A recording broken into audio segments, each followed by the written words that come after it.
Buenas tardes. Hola, buenas tardes, ¿cómo están? Todo bien, gracias a Dios.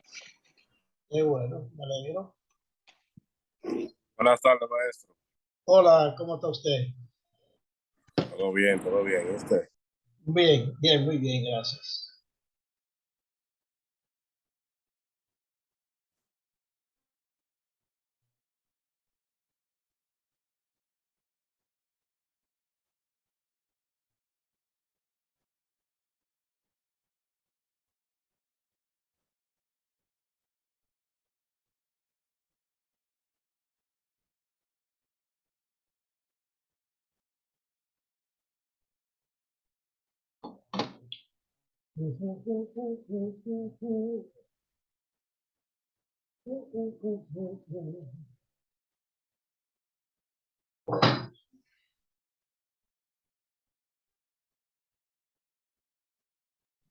Buenas tardes.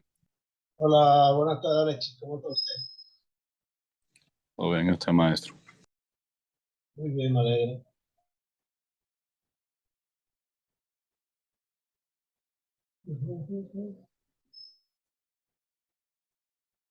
De mis ojos están brotando lágrimas.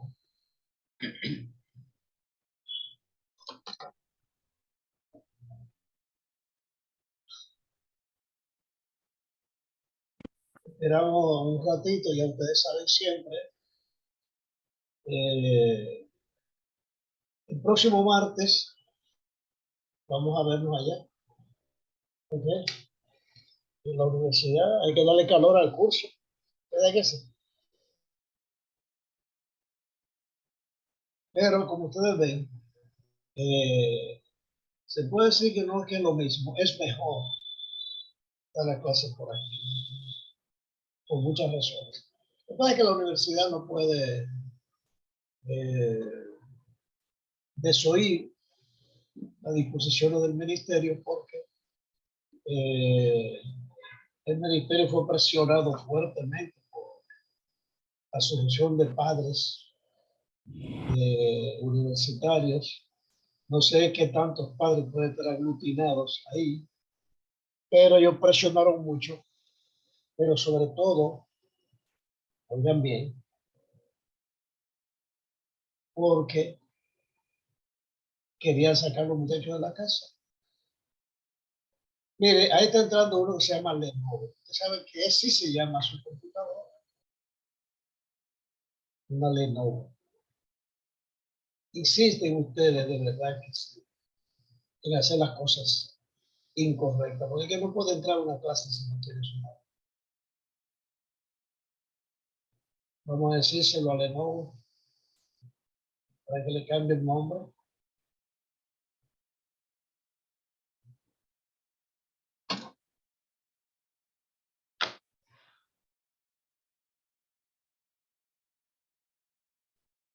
¿Y quién será Lenovo?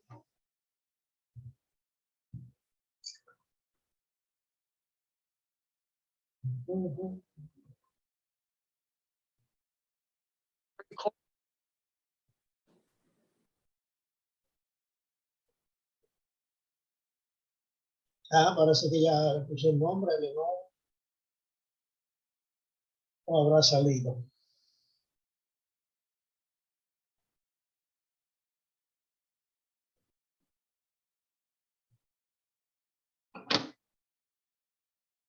Bueno, vamos a ir haciendo algunos comentarios. Oigan bien, ustedes son estudiantes universitarios.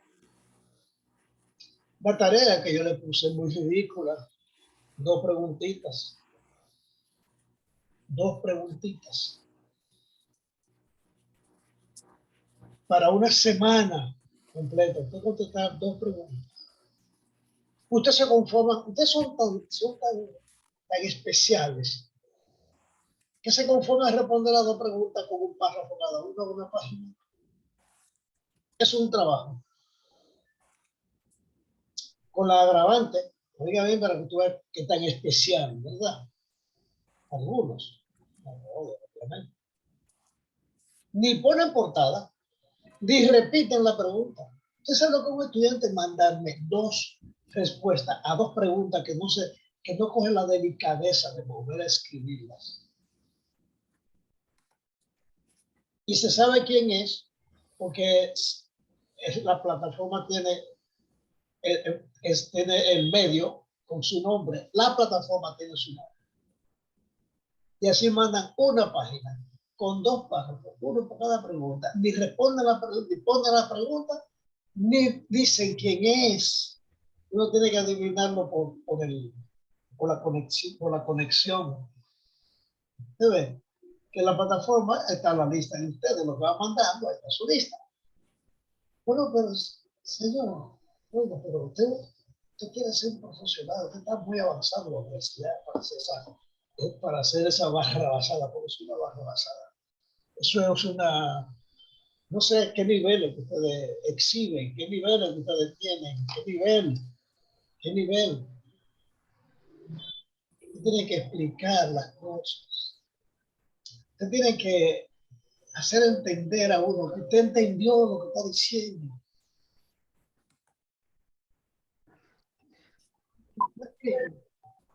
Usted puede responder algo bien.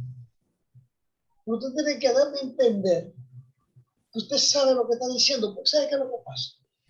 Es que, por ejemplo, como por grupo, hubo algunos que nos pasaron igualito, los 4 del grupo.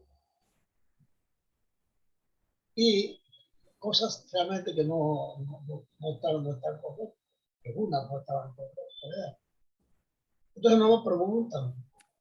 Ni siquiera van al libro. Hubo algunos que fueron de internet a buscar las respuestas a esas preguntas. Y saltaron con una perorata, o sea, un discurso, una explicación ahí, un poco académica, rebuscada, que yo sé que no saben lo que están diciendo. Esto es un coloquio, mire, usted tiene que hacer, explicar lo que usted está haciendo, explicar lo que usted está haciendo. Pero así son la mayoría. Yo no le pongo a nadie menos de 70 cuando se trata de una tarea como esa. ¿Puede cerrar su micrófono, Alexander? Gracias, Alexander. Daniel Pichardo, ¿puede cerrar su micrófono, por favor? Daniel Pichardo, gracias, Daniel.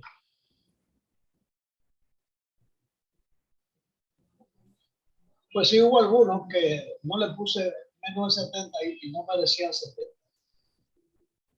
Se lo tengo que decir, usted tiene un nivel muy alto para poder hacer como para salir del paso, coger y hacer una tontería.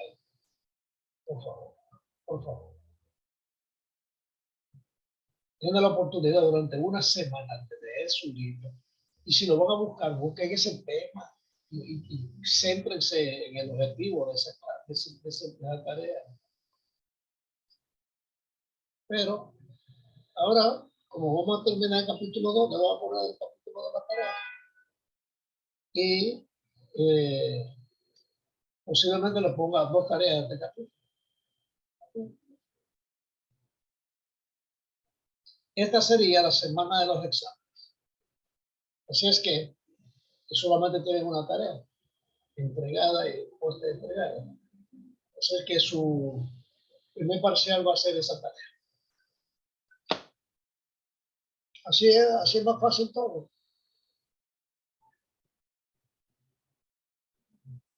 A la I-30, después de la I-30, no entra nadie.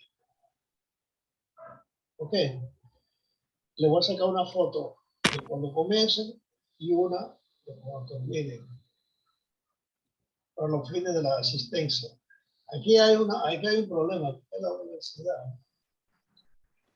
La universidad, déjame ver si ya habilitaron los asistentes. Profesor, por el grupo dice The Wonder que va a entrar. Ok, está habilitada ya la asistencia. Dígame de nuevo, que no le puse atención.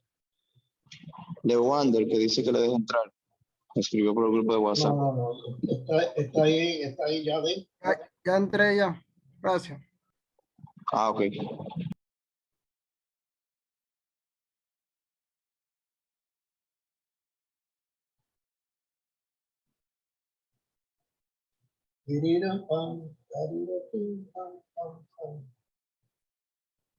Pues sí, usted tiene que sacar de abajo, de verdad, ¿eh? Tiene que sacar de abajo. Todas las cosas que usted hace las tiene que explicar. Todo lo que usted hace tiene que explicar. ¿Ok? No se vaya. Yo, por ejemplo, ustedes verán ahorita, vamos a dar un ejemplo, vamos a ver las tablas. Cuando un ejemplo dice, usando la tabla tal, busco este valor. No, usted no puede decir así. Eso lo dice el que está escribiendo un libro. Pero usted en una tarea que le pongan no puede decir así. Usando la tabla tal, busco este valor. No. Usted tiene que sacarle una foto a la tabla tal, resaltar la línea por donde usted entró y resaltar el valor que usted buscó y explicar. ¿Entiende? Porque ustedes eso es lo que tienen que explicar. Y algunos, por ejemplo, vamos a poner un ejemplo. Dice que es un error aleatorio. O pues dicen incluso algunos que el error aleatorio es una parte del error experimental. ¿De dónde saca eso? ¿De dónde saca eso? Y dice uno que el error experimental, un ejemplo de error experimental es cuando se hace un error en la planificación. No puede ser la planificación. Un error en la planificación es aleatorio. Porque supone que todo lo que usted hace antes del experimento, antes de la experimentación, son errores aleatorios. Y, por ejemplo, dijimos que si usted, sabemos que todos los factores, digamos 10 factores, influyen sobre una variable respuesta. Entonces, cuando uno habla de variables respuestas, usted se queda dando vuelta en variables, en factores. Eso. Díganme que es una variable respuesta. Sin tener que decir otra vez la palabra variable. Yo creo que una variable respuesta es una característica de calidad que yo espero del producto. Una propiedad que yo espero del producto. Esa es la variable respuesta. Y yo espero, por ejemplo, en un envase de empaque determinado, tiene tal cierre, yo espero dos cosas de ese cierre. Primero, que sea bien sellado. Y segundo, que sea fácil de abrir y volver a cerrar. Esas son características esenciales por lo que la gente prefiere un producto frente a otro. Bueno, esa característica del producto terminado es una variable respuesta. La variable respuesta es una característica del producto o servicio que es deseable, que es la que yo busco, que es lo que yo quiero. Por ejemplo, si usted lo que tiene es un delivery, el tiempo de entrega es una variable respuesta porque es una característica de servicio.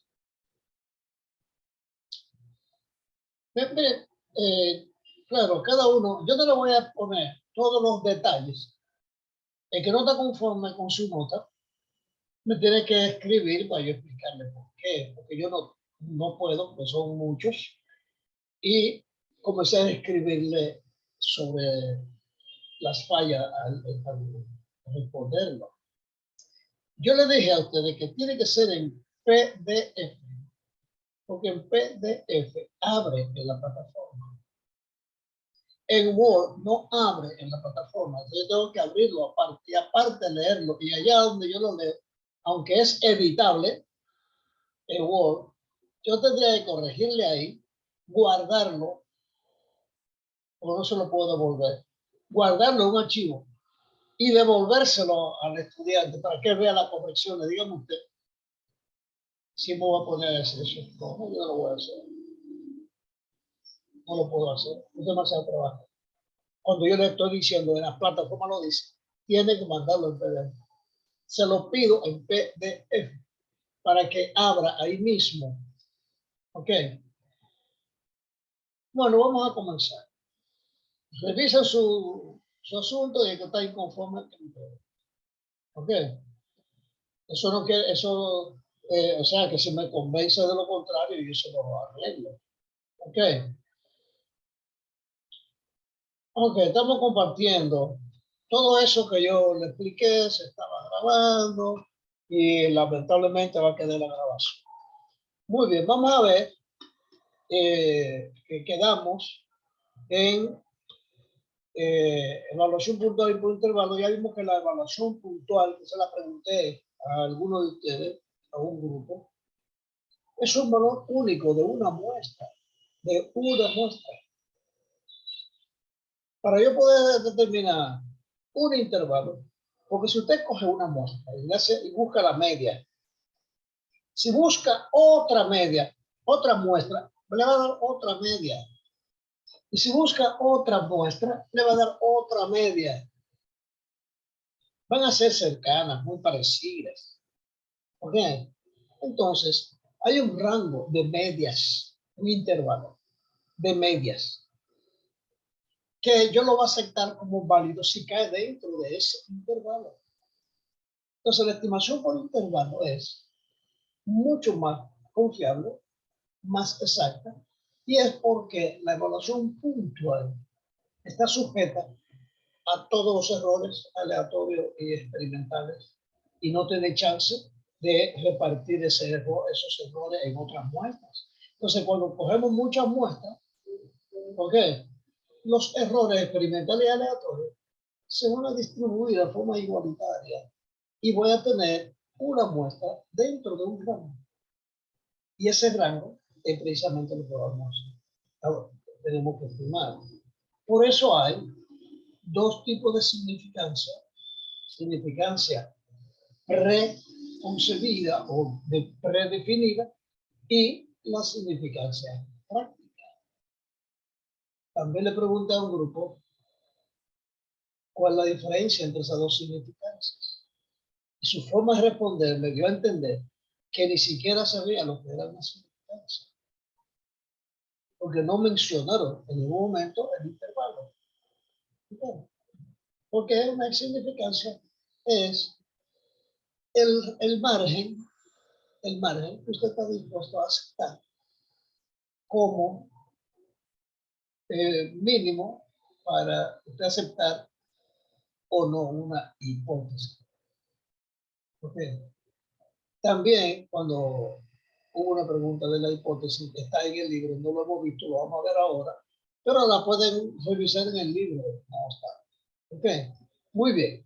Entonces, ya vimos esta parte de la media, de la evaluación puntual, y vimos que una sola muestra de 125 discos tenía esta media, 1.179 media. No me ponen todos los datos, simplemente me das que son 125 datos en la media. Porque ese es un valor puntual. ¿Por qué? Porque es una sola muestra. Y es la media del proceso de la fabricación de esos discos, porque escogimos 125 discos. 125. ¿Qué fueron? Vamos a decir, tú puedes decir 5 lotes de 25, pero los analizó juntos en una sola muestra. ¿Okay? Muy bien, ahora, ¿qué es una estimación por intervalo? O sea, ya vimos que la estimación puntual se genera un estadístico y ese valor es aleatorio. ¿Okay? Depende de los elementos que fueron seleccionados en la muestra. Por lo tanto, vamos a decir, la estimación se hace de ese parámetro, va a depender, obviamente, y va a variar también de una muestra a otra. Por eso se necesita un intervalo. Ok, muy bien. Entonces la estimación puntual va a decir el pico, o sea va a decir como un valor, pero no dice mucho de ese parámetro en cuanto a su variación. No dice. Ok. Y puede ser una variación grande o una variación pequeña, pero no lo dice. Son la variación que puede tener la media. Para saber qué tan variable es ese estimador, qué tan consistente es ese estimador, entonces hay que calcular una desviación media o desviación estándar, que se llama también error estándar de ese estadístico, de ese que se hizo. Por lo tanto, se va a ver ese estadístico como una variable aleatoria también, porque la media varía de una muestra a otra muestra, por lo tanto es una variable aleatoria entre una muestra y otra. ¿Okay? Entonces, si consideramos la desviación estándar, S, o error estándar, como S, y esta es la media de todas las muestras, entonces, claro, de un tamaño de n muestras, digamos que usted tiene 10 muestras, va a tener esta media, que es el total entre las 10. Como esta es una variable aleatoria, tiene su propia desviación y su propio error estándar. Y la desviación estándar es esto. Su propio error. Ese error estándar es la varianza. Entonces, la varianza es S entre raíz de 2. Esa es la desviación típica o desviación media o error estándar. ¿Ok? ¿Qué es? Que es la desviación estándar entre la raíz cuadrada del tamaño de la muestra. Eso es importante porque es un valor muy importante en estadística. Hay que entender bien a qué se refiere. Dice una forma operativa, ya nosotros vimos un poco esto la otra vez, pero vamos a repetirlo porque vamos a entrar a estudiar el ejemplo. ¿Okay? Calcular un intervalo de confianza. Un intervalo de confianza indica muchos valores, me van a dar muchos valores. Vamos a decir que los 10, usted coge 10 muestras y le da una desviación estándar. Bueno, esas 10 muestras tienen 10 medias distintas. Esas medias van a tener una relación con relación a la media, al promedio de ellas. Entonces, de las medias, usted coge una media y la desviación, la variación entre la media y cada dato se va a llamar desviación típica o desviación estándar. Entonces, dentro de esas 10, usted va a coger un rango que dice, bueno, yo lo voy a coger desde, si eran 10, voy a dejar las dos más pequeñas, voy a botar las dos más grandes. Voy a coger las otras 6. Ah, pero no es así, porque si usted va a hacer así, ya no es aleatorio. Entonces hay una fórmula que vamos a ver ahora, cómo determinar el valor más alto y el valor más pequeño del rango, del intervalo, para usted decir que si cae dentro de ese intervalo, entonces usted tiene tal nivel de seguridad de que va a caer ahí. ¿Okay? Y se llama intervalo de confianza, que es el rango donde puede estar el parámetro con cierto nivel de seguridad. Con cierto nivel de seguridad. ¿Ok? ¿Qué se llama ese cierto nivel de seguridad? Se llama significancia. ¿Ok? 1 menos el nivel de seguridad se llama significancia. La significancia es la parte que usted va a rechazar. La parte que se va a rechazar, la que usted va a considerar como significancia. ¿Ok? ¿Por qué se llama significancia? Y tomen nota para que no se lo olvide. Porque esos valores que están en los extremos, que usted lo va a rechazar, tienen una diferencia significativa con la media de todas las medias de la muestra, va a haber una diferencia significativa. Ok, como va a haber una diferencia significativa, usted lo va a rechazar, entonces se llama significancia. Usted define esa significancia. Que mientras más pequeña es la significancia, más exacto o más exigente tiene que ser, va a ser con relación a la variable de respuesta, más exigente. Entonces se construye un intervalo de confianza, ¿verdad? Que va a ser 100 por 1 menos alfa. Ese alfa es la confianza, es la significancia. ¿Ok? Ese alfa. Suponga que usted dice, bueno, un 95% de confianza. Entonces hay un 5% de desconfianza. Y eso es alfa. Eso es alfa.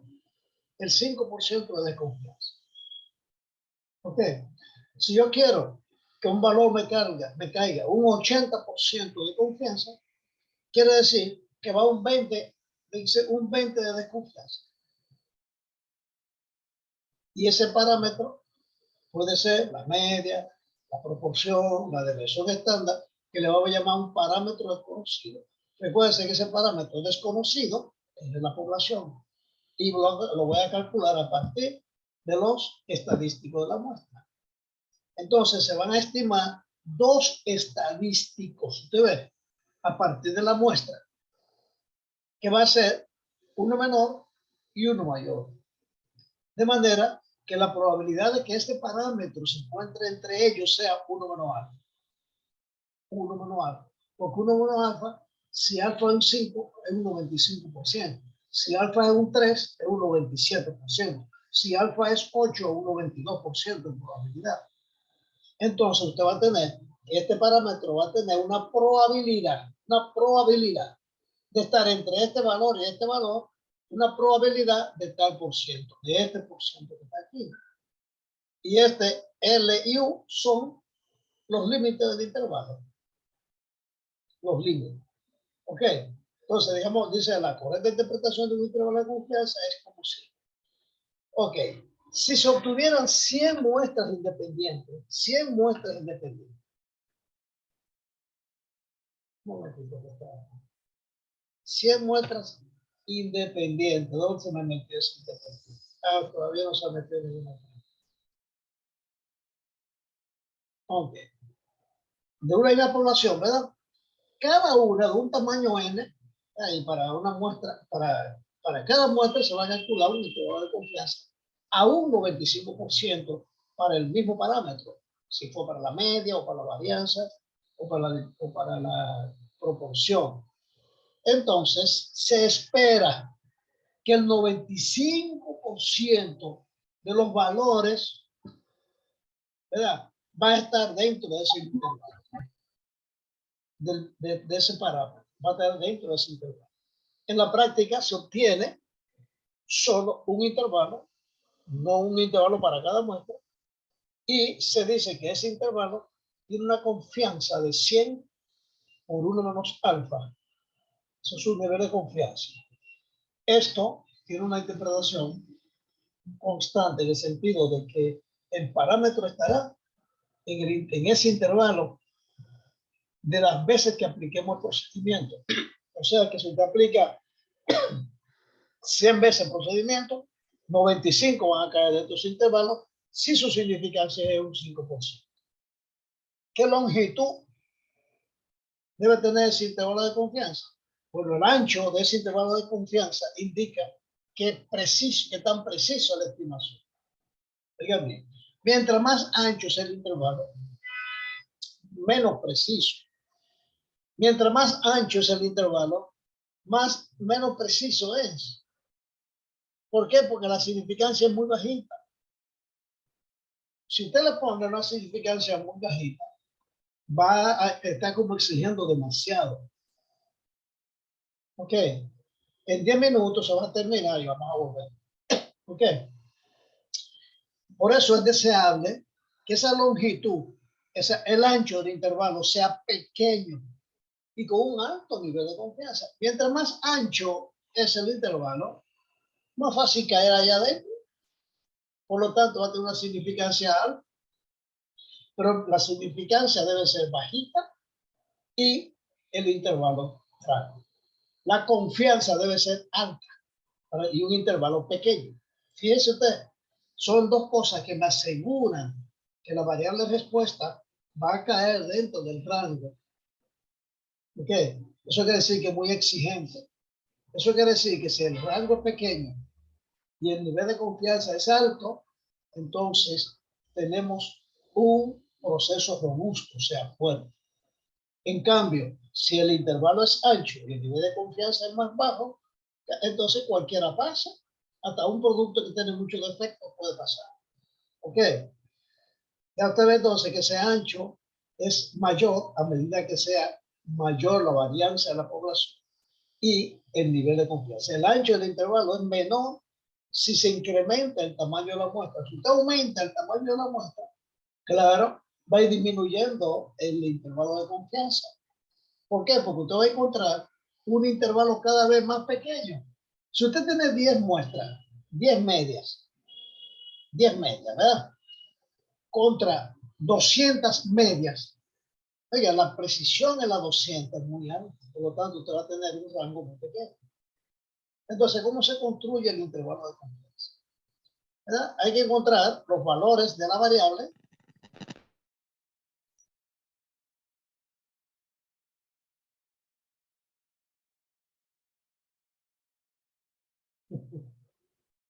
Ah, caramba, ahí está diciendo yo a Manuel.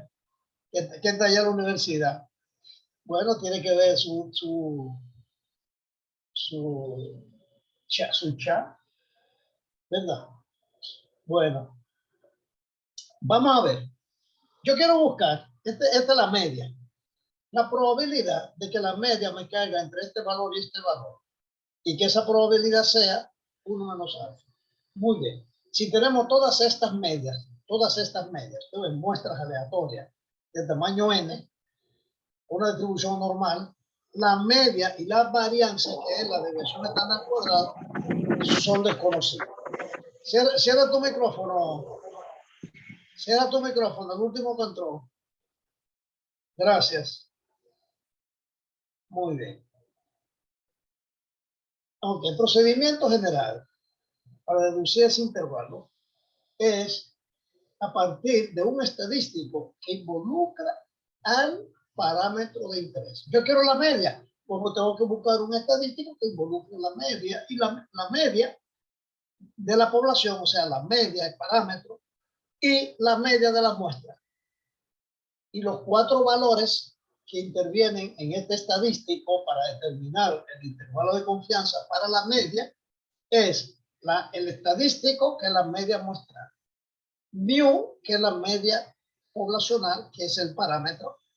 Tengo la desviación típica y el tamaño de la muestra. A partir de ahí se determina, porque dijimos ahorita que mientras más grande es la muestra, más pequeño es el intervalo. Por lo tanto, este valor va disminuyendo a la medida que te aumenta. ¿Usted se da cuenta? Este estadístico disminuye en la medida que el tamaño de la muestra aumenta, por ejemplo, debajo. Ok, debajo de esta diferencia, que también está debajo de S. Eso quiere decir que también la desviación típica aumenta en la medida, disminuye en la medida que aumenta el tamaño de la muestra. Eso es lógico. El cual tiene una distribución de Student con n-1 grado de libertad. Por lo tanto, en la tabla de distribución o en la gráfica se pueden ubicar 2 valores críticos, que son este crítico en alfa media al menos y alfa media a la derecha. Recuerden que una distribución de Student tiene 2 colas. Por lo tanto, la probabilidad, o sea, la significancia está en ambos lados, repartida en 2. Está en la punta de la izquierda y en la punta de la derecha.